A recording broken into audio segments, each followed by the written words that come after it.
Hello students, आज हम लोग एक नया चैप्टर स्टार्ट करने वाले हैं। चैप्टर्स का नेम है elasticity. Okay, actually the chapters name is mechanical property of solid. Okay, उसके अंदर जो मेन चीज़ हम लोग पढ़ेंगे वो है इलास्टिसिटी। ठीक है, तो इलास्टिसिटी का कॉन्सेप्ट कहाँ से आते हैं, रियल लाइफ में क्या होता है जिसको देख के पता चलता है कि इलास्टिसिटी है। अगर हम लोग एक स्प्रिंग को ऐसे खींचेंगे और फिर छोड़ देंगे तो वापस दोबारा वो अपनी शेप रीगेन कर लेगा। एक रबर को ऐसे खींचेंगे तो वो रीगेन कर लेगा। तो क्यों होता है? कोई भी चीज़ को अगर हम लोग डिफॉर्म करते हैं, बाहर से उसको डिफॉर्म करते हैं, तो कुछ देर बाद वो अपने जो ओरिजिनल स्टेट है उसमें वापस आ जाता है। क्यों आ जाता है? उसका रीज़न क्या है? इलास्टिसिटी। इलास्टिसिटी वो प्रॉपर्टी है जिसके वजह से कोई भी बॉडी को अगर हम लोग डिफॉर्म करते हैं, उसका फॉर्म चेंज करते हैं, उसको एक्सटेंड करते हैं या फिर कंप्रेस करते हैं, फिर अगर डिफॉर्म फोर्स को छोड़ देते हैं तो वापस वो अपने स्टेट में चले जाते हैं। ओके, सो इलास्टिसिटी क्या है उसका डेफिनेशन देख लेते हैं। हम लोग लिख चुके हैं कि it is the property of a material by virtue of which it try to regain its original size and shape after the removal of deforming force. अगर हम लोग उसको रिमूव कर देंगे, बाहर से जो हम लोग फोर्स लगाए थे उसको रिमूव कर देंगे तो वो वापस दोबारा अपने आप जैसे था वैसे ही हो जाएगा। तो इस प्रॉपर्टी को हम लोग क्या बोलते हैं? इलास्टिसिटी। मतलब इलास्टिसिटी क्या करता है, कोई भी बॉडी का जो ओरिजिनल साइज शेप है उसको वापस दोबारा रिस्टोर करते हैं। ठीक है, तो depending on the elasticity, elasticity हर एक मटेरियल का अलग अलग होता है। It is a property of materials. So depending on the elasticity हम लोग मटेरियल को 3 कैटेगरी में डिवाइड करते हैं। नंबर 1 है इलास्टिक और फुल्ली इलास्टिक बोल सकते हैं, फुल्ली इलास्टिक बॉडी। अब यहाँ पे फुल्ली इलास्टिक का मतलब क्या है? फुल्ली इलास्टिक का मतलब है कि बॉडी को अगर डिफॉर्म कर दें हम लोग और छोड़ दें तो वापस वो दोबारा अपने स्टेट में वापस आ जाएगा, एकदम एग्जैक्टली जैसे था वैसे ही हो जाएगा। मतलब which can regains the shape and size completely is known as fully elastic body। जो अपने साइज और शेप को डिफॉर्मेशन फोर्स रिमूव करने के बाद वो वापस उसी स्टेट में आ जाते हैं, तो हम लोग इसको क्या बोलते हैं? Fully elastic. सेकेंड है प्लास्टिक और फुल्ली इनइलास्टिक। फुल्ली इनइलास्टिक मतलब उसमें कुछ इलास्टिसिटी प्रॉपर्टी है ही नहीं। मतलब अगर हम लोग उसको थोड़ा सा डिफॉर्म कर देते तो वो वैसा ही रहेगा जैसे हम लोग डिफॉर्म कर दिए, वो वापस नहीं आएगा even after the removal of external force. ठीक है, जैसे कि कई सारा एग्जांपल देखने को मिलता है कि थोड़ा सा मड हम लोग ऐसे दीवार में फेंक देते तो वो चिपक जाता है और वो उसका शेप जो होता है वैसा ही रहता है, फिर वापस रिगेन नहीं करता है। लेकिन बॉल को हम दीवार में ऐसे मारते हैं तो क्या होगा? उसका शेप चेंज हो जाता है। जब वो बॉल धक्का देता है उस जगह पे दीवार में तो उसमें क्या होता है? उसका शेप चेंज हो जाता है, फिर वापस वो क्या होगा? शेप रिगेन कर लेता है क्योंकि इलास्टिसिटी उसका ज़्यादा है। तो जो मटेरियल थोड़ा बहुत भी रिगेन नहीं कर सकता है, जैसा हम लोग डिफॉर्म कर दे वैसा ही रह जाएगा, उसमें इलास्टिसिटी प्रॉपर्टी है ही नहीं, तो उसको हम लोग क्या बोलते हैं? फुल्ली इनइलास्टिक व plastic. And final option is partially elastic. मतलब वो रिगेन तो कर लेता है, मतलब उसको डिफॉर्म कर दिया और छोड़ दिया, वो रिगेन तो कर लेते हैं लेकिन फुल्ली रिगेन नहीं कर पाते। थोड़ा बहुत रिगेन कर लेता है लेकिन थोड़ा बहुत रिगेन नहीं कर पाते, वो डिफॉर्म रह जाता है थोड़ा सा। ठीक है, तो उसको हम लोग क्या बोलते हैं? Partially elastic. तो यहाँ पे हम लोग 3 तरीके से इसको क्लासीफाई कर सकते हैं, लेकिन रियल लाइफ में सबसे ज़्यादा चीज़ कौन सा मिलता है? इस टाइप का मटेरियल ज़्यादा मिलता है, पार्शियली इलास्टिक। मतलब फुल्ली इलास्टिक कोई बॉडी नहीं है रियल लाइफ में, उसका इलास्टिसिटी फुल्ली नहीं होता है। अगर हम लोग डिफॉर्म करेंगे तो थोड़ा सा डिफॉर्मेशन रह ही जाएगा। ठीक है, अब डिपेंडिंग ऑन द क्वालिटी, जिसका इलास्टिसिटी ज़्यादा है कि कम है उसके ऊपर डिपेंड करके कोई ज़्यादा रिगेन करता है, कोई फुल्ली रिगेन करता है, कोई थोड़ा सा रिगेन करता है, कोई रिगेन करता ही नहीं। और उसके बेसिस पे हम लोग इसको 3 टाइप में डिवाइड कर देते हैं।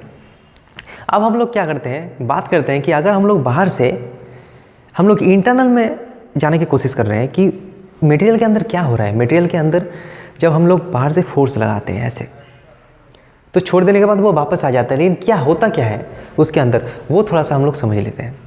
यहाँ पे 2 स्प्रिंग है। ये है एक स्प्रिंग जो कि नेचुरल लेंथ में है, जिसको कोई डिफॉर्मेशन नहीं दिया गया है, आराम से वो बैठा हुआ है।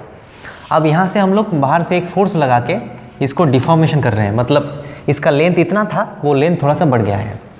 बाहर से हम लोग फोर्स लगाए तो वो लेंथ बढ़ गया।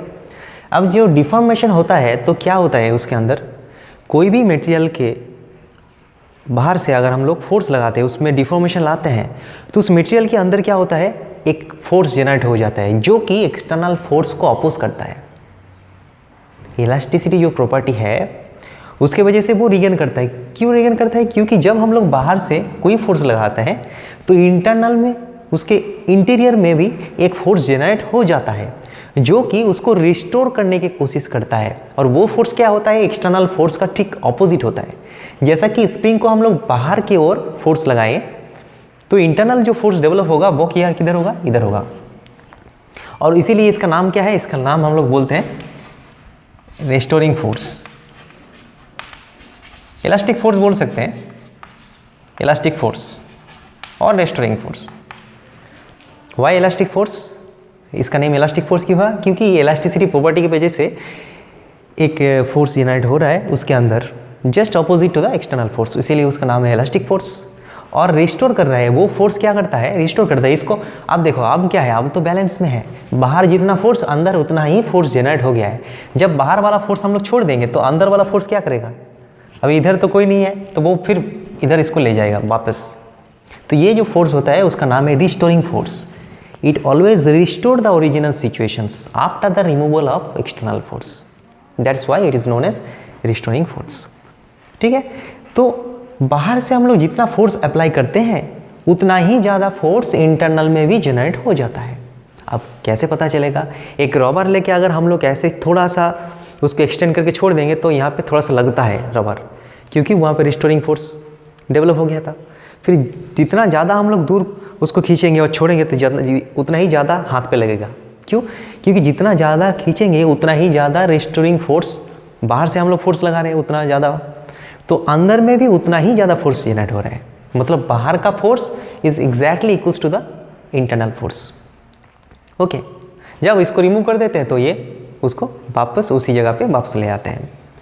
तो ये जो फोर्स जनरेट हो रहा है इसके अंदर, मटेरियल के अंदर, मतलब हम लोग बोल सकते हैं कि मटेरियल के अंदर एक स्ट्रेस जनरेट हो रहा है। स्ट्रेस का मतलब क्या होता है, मतलब वो टेंशन में है, स्ट्रेस में है, मतलब वो चाहते हैं कि अपने आप को वापस लाए लेकिन नहीं पा रहे, कोशिश कर रहे हैं लेकिन हो नहीं पा रहे क्योंकि बाहर में फोर्स है। हाँ, जब बाहर वाला फोर्स उसको रिमूव हो जाएगा तो फिर वो वापस आ जाएगा। तो अंदर क्या हो रहा है, एक जनरेट हो रहा है फोर्स जिसे हम लोग बोल सकते हैं स्ट्रेस फोर्स। ठीक है, एक स्ट्रेस जनरेट हो रहा है। तो यहाँ पे एक क्वांटिटी है जिसका नाम है stress.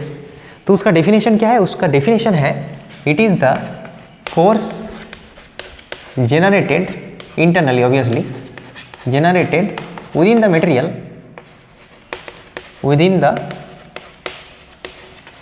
material per unit area।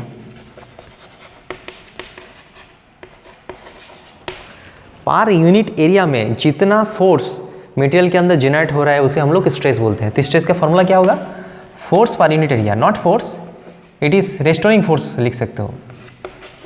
Okay, that would be better, restoring force per unit area. तो ये हो गया इसका फॉर्मूला, समझ में आ गया। अब देखिए जो रेस्टोरिंग फोर्स है, restoring force is exactly equal to the external force. बाहर से हम लोग जितना फोर्स लगाएंगे उतना ही रेस्टोरिंग फोर्स आएगा। अब एक स्ट्रेस का कॉन्सेप्ट कब आता है, इस जगह पे स्ट्रेस का कॉन्सेप्ट आएगा क्या, नहीं आएगा, क्योंकि ये तो नेचुरल सिचुएशन है। नेचुरल सिचुएशन में उसमें कोई डिफॉर्मेशन नहीं है। अगर डिफॉर्मेशन नहीं है तो आराम से वो बैठा हुआ है, स्ट्रेस लेने का क्या ज़रूरत है। जब बाहर से कोई डिफॉर्म करेगा तो वहाँ पे उसके अंदर स्ट्रेस जनरेट होगा। What is stress, it is related to force, okay, but it is force per unit area, it is defined in this way. तो ये स्ट्रेस क्या है, force per unit area, restoring force per unit area. क्योंकि restoring force is exactly equal to the external force, तो यहाँ पे इस जगह पे हम लोग एक्सटर्नल फोर्स डाल सकते हैं कि it is external force per unit area when there is a deformations. Obviously इसका यूनिट क्या होगा, यूनिट तो बहुत ही आसानी से हम लोग निकाल सकते हैं। क्या होगा, फोर्स का यूनिट क्या होता है, न्यूटन, और एरिया की यूनिट मीटर स्क्वायर। तो इसको हम लोग ऐसे भी लिख सकते हैं, newton metre to the power -2।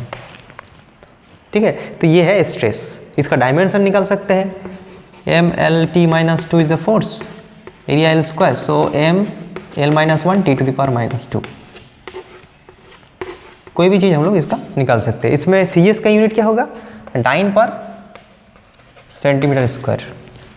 ठीक है, ये सब सिंपल चीज़ है, इसमें कोई दिक्कत बात नहीं। अब यहाँ पे और एक बात को समझने की ज़रूरत है कि ये जो रेस्टोरिंग फोर्स जनरेट हो रहा है उसी के वजह से ये वापस आ रहा है। अभी ये जो सिचुएशन है, अभी सिचुएशन में 2 बैलेंस है, लेकिन इसको जब हम लोग रिमूव कर देंगे तो वो वापस अपनी जगह पे आ जाएगा। अब हम लोग बात करते हैं स्ट्रेन के बारे में। व्हाट इज़ स्ट्रेन, उसको देख लेते हैं। कर लिए हैं, अब हम लोग थोड़ा सा बात करते हैं स्ट्रेन के बारे में। व्हाट इज़ स्ट्रेन, इसका डेफिनेशन देख लेते हैं कि it is the change in dimension per unit dimension. Okay, अब यहाँ पे थोड़ा सा डिफिकल्टी हो रहा है समझने में। एक एग्जाम्पल लेते हैं। मान लेते हैं कि हमारे पास एक वायर है ऐसे, जिसका लेंथ कितना है, इसका लेंथ L है। L is the length of a wire. अब इस वायर को हम लोग इसको फोर्स लगाएंगे, ऐसे बाहर से फोर्स लगाएंगे तो क्या होगा, ये डिफॉर्मेशन होगा, इसका लेंथ बढ़ सकता है। अगर ये इसको हम लोग फिक्स्ड कर दें, फिक्स्ड, तो ये क्या होगा, थोड़ा सा लेंथ इंक्रीज होगा। मान लेते कि इसका लेंथ थोड़ा सा इंक्रीज हुआ, ऐसे हो गया। कितना इंक्रीज हुआ, ये जो लेंथ है वो डेल्टा L। समझ में आ रहा है, मतलब L लेंथ का एक वायर था जिसको बाहर से हम लोग फोर्स लगा के खींचा, जिसके एक साइड फिक्स्ड है तो दूसरे साइड क्या होगा, थोड़ा सा बढ़ जाएगा, लेंथ इंक्रीज हो जाएगा। कितना इंक्रीज होगा, मान लेते कि डेल्टा L। तो यहाँ पे स्ट्रेन कैसा होगा, यहाँ पे स्ट्रेन का वैल्यू होगा delta L by L। Change in length by original length, change in dimension by original dimension. यहाँ पे हम लोग डायमेंशन क्यों बोल रहे हैं, लेंथ क्यों नहीं बोल रहे हैं। देखो, ये जो लेंथ वाला केस है एक स्पेशल केस है। डायमेंशन मतलब फोर्स लगाने से सिर्फ लेंथ बदलता है, ऐसा नहीं। फोर्स लगाने से क्या होता है, वॉल्यूम भी बदल सकता है, किसी का शेप भी बदल सकता है, कई तरीके का चेंज आ सकता है। हम लोग लेंथ के चेंज के बारे में बात करेंगे तो उसके लिए स्ट्रेन का वैल्यू क्या होगा, change in length by original length. समझ में आ रहा है, इसीलिए हम लोग यहाँ पर लेंथ नहीं लिखे, एज ए जनरल डेफिनेशन हम लोग लिखे कि change in dimension per unit dimension, मतलब किसी भी चीज़ का बदलाव डिवाइडेड बाय ओरिजिनल चीज़। बदलाव किसी में भी हो सकता है, तो लेंथ में कितना स्ट्रेन आएगा, तो उसको हम लोग क्या बोलते हैं, delta L by L। Okay, अब देखो यहाँ पे कई सारा चीज़ चेंज हो सकता है, लेंथ चेंज हो सकता है। जब लेंथ चेंज होता है तो उसी को हम लोग क्या बोलते हैं, लॉन्गिट्यूडिनल स्ट्रेन। क्या बोलते हैं, लॉन्गिट्यूडिनल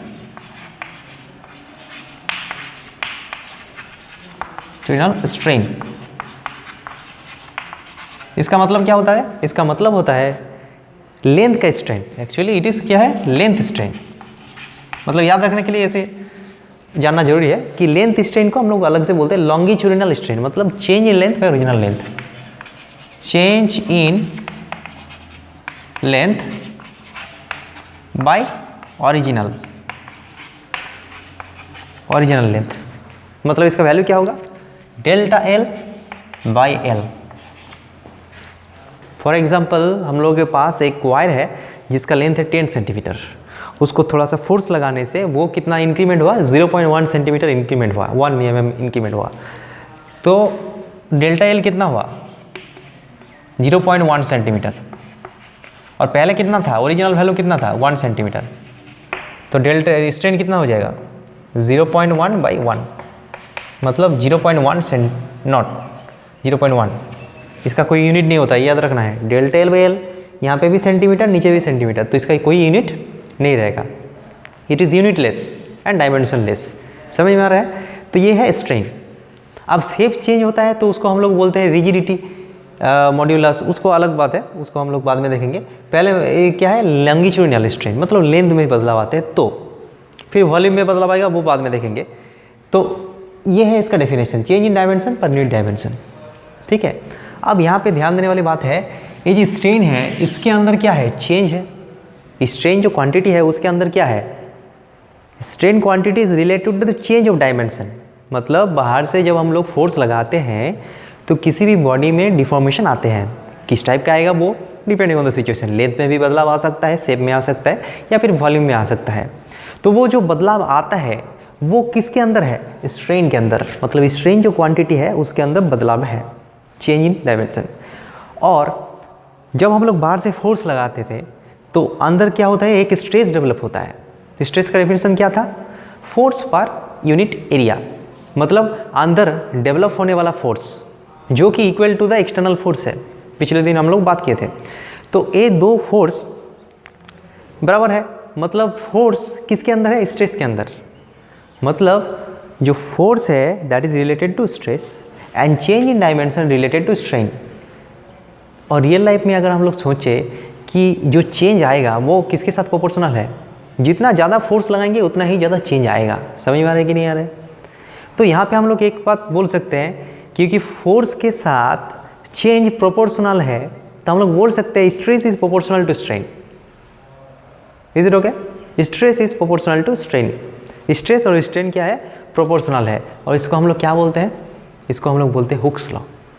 हुक्स लॉ क्या है? हुक्स लॉ, हुक्स जो साइंटिस्ट था उन्होंने बोला था कि जो स्ट्रेस है, stress is proportional to strain. Quite natural है, जितना ज़्यादा स्ट्रेस लगाएंगे उतना ही ज़्यादा स्ट्रेन होगा। ठीक है, या फिर बोल सकते हैं जितना ज़्यादा स्ट्रेन करेंगे, जितना ज़्यादा चेंज करेंगे तो उतना ही ज़्यादा अंदर स्ट्रेस डेवलप होगा। थोड़ा सा चेंज करेंगे, वो रिलैक्स है, मतलब उसमें कोई स्ट्रेस नहीं, आराम से बैठा है। जब उसको थोड़ा सा बढ़ाने की कोशिश करेंगे तो उसमें स्ट्रेस आएगा अंदर। जितना ज़्यादा हम लोग उसको डिफॉर्मेशन करेंगे, ज़्यादा स्ट्रेन प्रोड्यूस करेंगे, उतना ही ज़्यादा स्ट्रेस उसमें डेवलप हो जाएगा। And this is known as Hooke's law.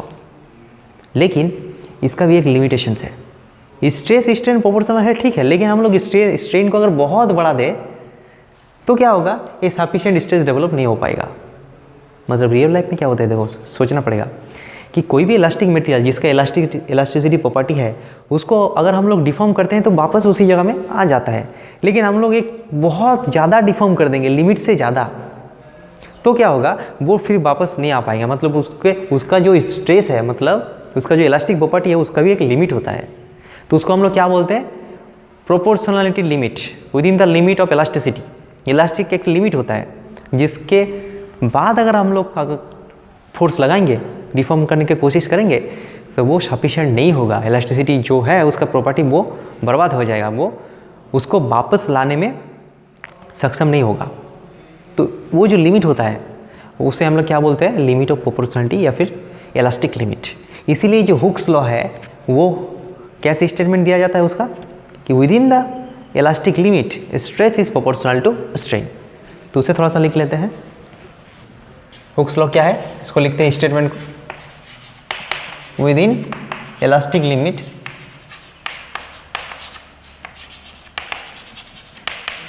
Stress is proportional to strain. ठीक है, समझ में आ रहा है? तो यहाँ पे हम लोग लिख सकते हैं कि stress is equals to some constant, लिख सकते हैं क्योंकि प्रोपोर्शनलिटी हट रहा है, multiplied by strain. Next line में लिख सकते हैं कि stress by strain is equals to constant. ये जो स्ट्रेस और स्ट्रेन है दोनों का रेशियो एक कांस्टेंट है। ओके, और इस रेशियो को हम लोग क्या बोलते हैं? इसको हम लोग बोलते हैं elastic modulus. Elastic modulus. And this elastic modulus is depends on the material. मतलब ये बाहर से हम लोग कितना स्ट्रेस लगा रहे हैं या फिर कितना फोर्स लगा रहे हैं वो इम्पोर्टेंट नहीं है। यहाँ पे मटेरियल की प्रॉपर्टी है, मतलब मटेरियल वाइज चेंज होता है। आयरन का जो इलास्टिक मॉड्यूलस होगा कॉपर का अलग होगा और दूसरे मटेरियल का अलग होगा। It is the property of material, इसको याद रखना है। It is the property of material only, property of materials only. अब बोलोगे कि सर अगर हम लोग स्ट्रेस बढ़ा देंगे तो इसका वैल्यू बढ़ जाएगा। नहीं, स्ट्रेस बढ़ाएंगे तो स्ट्रेन भी उसी रेशियो में बढ़ जाएगा, लेकिन दोनों का रेशियो क्या होगा? सेम रहना है। It is only the property of materials. Material to material ये क्या होगा? वेरी करेगा। अब इसका यूनिट क्या हो गया? जो हम लोग इलास्टिक मॉड्यूलस के बारे में बात कर रहे हैं, जो कि स्ट्रेस बाय स्ट्रेन।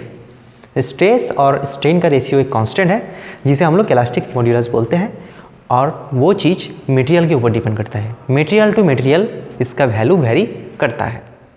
इसका यूनिट क्या होने वाला है? देखो, स्ट्रेन का कोई तो यूनिट नहीं है, लेकिन स्ट्रेस का एक यूनिट है। तो इलास्टिक मॉड्यूलस का यूनिट क्या होगा? इसका यूनिट बैठाने से ही हो जाएगा। इसका जो यूनिट है इलास्टिक मॉड्यूलस का वही होगा। क्यों? क्योंकि नीचे वाला क्वांटिटी का कोई यूनिट तो है ही नहीं। तो स्ट्रेस का यूनिट क्या होता है? स्ट्रेस का यूनिट सो इलास्टिक मॉड्यूलस जो होता है इसका यूनिट क्या होगा? इसका जो यूनिट होगा ऐसा यूनिट वो क्या होगा? स्ट्रेस का यूनिट क्या होता है? Force per unit area, Newton पर मीटर स्क्वायर। और इसका यूनिट तो है नहीं, तो अल्टीमेटली स्ट्रेस का जो यूनिट, इलास्टिक मॉड्यूलस का वो यूनिट, और उसका डायमेंशन भी सेम होगा। डायमेंशन क्या होगा? सेम होगा, ml-1 T⁻²। Force per unit area करेंगे तो ये आ जाएगा। समझ में आ रहा है? तो बहुत ही सिंपल से हम लोग यूनिट और डायमेंशन इसका निकाल सकते हैं। समझ में आ रहा है क्यों क्या चीज़ है? तो यहाँ पे हम लोग क्या पढ़े कि कोई भी मटेरियल्स को अगर हम लोग बाहर से डिफॉर्म करते हैं तो वो अपने आप वापस आ जाता है after the removal of deforming force. ये जो प्रॉपर्टी है उसे हम लोग इलास्टिसिटी बोलते हैं। और material to material elasticity property अलग होता है। अब हम लोग थोड़ा सा इंटरनल में जाके देखा तो वहाँ पे क्या देखा कि जब हम लोग बाहर से उसमें कुछ बदलाव लाते हैं डायमेंशन में, तो अंदर एक फोर्स जनरेट हो जाता है जो कि उसको रिस्टोर करने की कोशिश करता है। यानी हम लोग बोल सकते हैं उसके अंदर एक स्ट्रेस पैदा हो जाता है। स्ट्रेस का डेफिनेशन क्या था? Force per unit area. और उस स्ट्रेस के वजह से वो वापस आ जाता है। लेकिन वो जो पैदा होने वाला स्ट्रेस है वो मटेरियल टू मटेरियल वेरी करेगा, क्योंकि हर मटेरियल के अंदर इलास्टिक प्रॉपर्टी अच्छे नहीं होता है। And depending on the elastic property हम लोग उसको 3 कैटेगरी में डिवाइड किए थे, इलास्टिक, प्लास्टिक और पार्शियल इलास्टिक। इलास्टिक मतलब जो पूरी रिगेन कर लेता है, फुल्ली इलास्टिक। प्लास्टिक मतलब थोड़ा सा भी रिगेन नहीं करता है, मतलब इलास्टिक प्रॉपर्टी उसमें बहुत ही ख़राब है ही नहीं। और एक इंटरमीडिएट होता है जो रियल लाइफ में ज़्यादातर पाए जाते हैं, वो है पार्शियल इलास्टिक, मतलब रिगेन तो करता है लेकिन पूरी नहीं कर पाते हैं। यही होता है रियल लाइफ में। तो 3 कैटेगरी में हम लोग डिवाइड किए थे और उसको एक्सप्लेन करने के लिए एक तो स्ट्रेस डिफाइन किए थे और एक है स्ट्रेन जो आज डिफाइन किए। वो क्या है? Change in length by original length. For length for any other dimension it is also valid, change in dimension by original dimension.